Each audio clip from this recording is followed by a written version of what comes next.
So how did it feel when you put it back on, Mariah? That moment of wearing the dress was a really nice moment. I can't say the same for the honeymoon.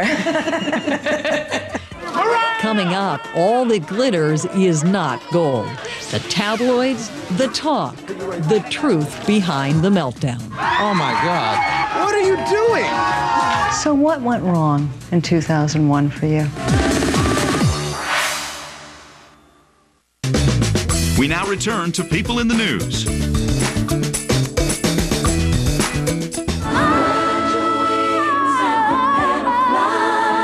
In 1997, a Mariah Carey like we'd never seen before emerged.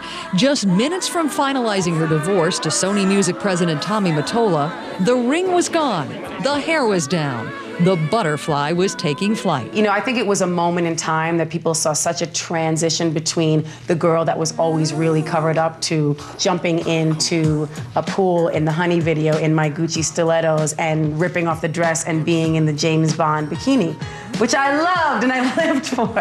And with the new Mariah came a new reputation. In April 1998, she headlined VH1's Divas Live. Mariah Carey, diva. Deserved? Undeserved. I'm not sure what diva is. Diva a negative thing? I don't know. She's far, far, far from diva. So why do you think she's gotten tagged with that over the years? Because she's so big, she's so successful. What else are they gonna say? She's so big, you're so successful, I love you. I'm no longer doubtful. Officially, Mariah was now a diva in training.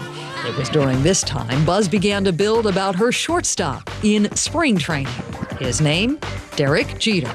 But the connection didn't last long. 6 months later, the romance turned to friendship, which was hardly the case of Mariah, her ex-husband, and the label she called home. It was completely horrible to be there after the divorce, and it was a constant battle, a constant, I've got to survive, I've got to get out of here, I've got to succeed on my own. Album number 9 arrived in November 1999. 2 number ones and 1 world tour later, a blockbuster announcement. Virgin Records was offering 5 years, 5 albums, $80 million. It was astounding, it really was. I mean, even given Mariah's status as the biggest selling female artist of the 90s, that kind of deal, you just do not see. That Virgin deal was huge. They felt that they had a money-making machine, and then it all unraveled. It was a terrible, terrible sequence of events. In the summer of 2001, Mariah Carey was everywhere.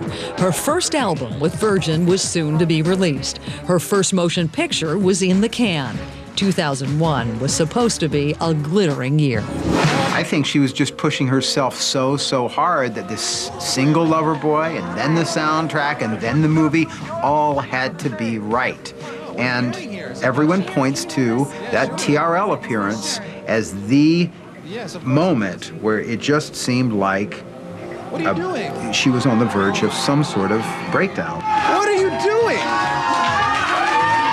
Mariah Carey is stripping on TRL right now. And then on July 25th, an outburst at her mother's home prompted a phone call to 911. And as the headlines blared, the superstar was hospitalized under psychiatric care. So what went wrong in 2001 for you?